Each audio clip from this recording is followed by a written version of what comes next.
And special episode 36, 29, 36, 30, and 36, 31. Gagamit tayo ng tarot card para malaman natin kung ano yung gusto nilang idugtong sa sitwasyong ito.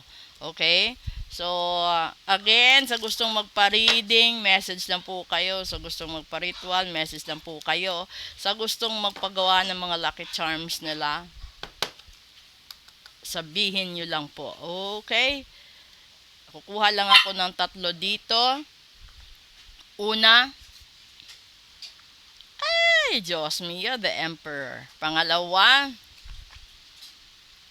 10 of Swords. And pangatlo,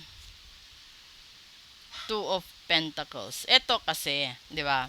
Kasi kapag sinabing the Emperor, ito yung ama, no? Or the breadwinner of the house, na meron siya kasing sinasabi na kailangan mong mag-adjust, kailangan mong mag-adapt, no?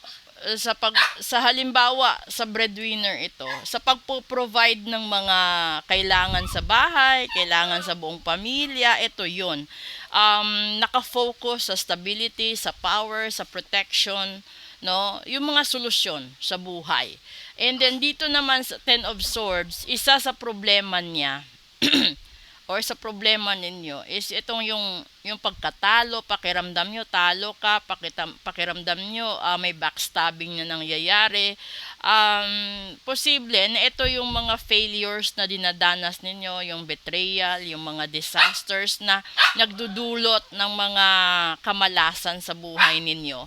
Na itong pangatlo is the 2 of Pentacles, kung saan kailangan mo talagang mag-multitasking para mabalanse ang lahat, lalong-lalo na sa pagsasama. Kung ito ay napatungkol sa relasyon, posible, no, na yung head ng kung sino man yung nandoon sa relationship, na-discover ninyo lahat ng nangyayari, kung saan galing yung problema, sino yung nagdulot ng problema.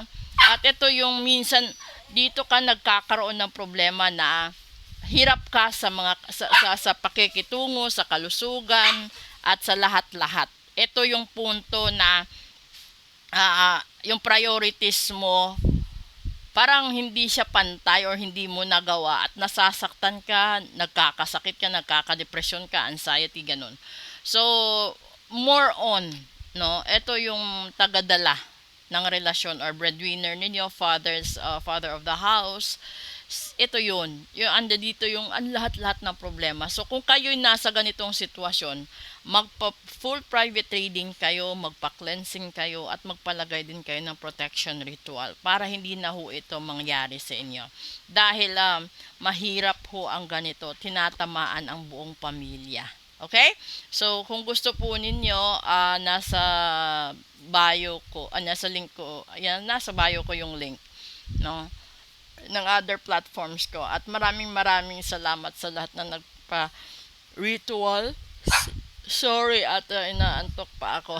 Ay, Diyos mio. Maraming salamat po sa inyong lahat. At again, antayin nyo, may English episode, may 3 segments pa po tayo. Thank you.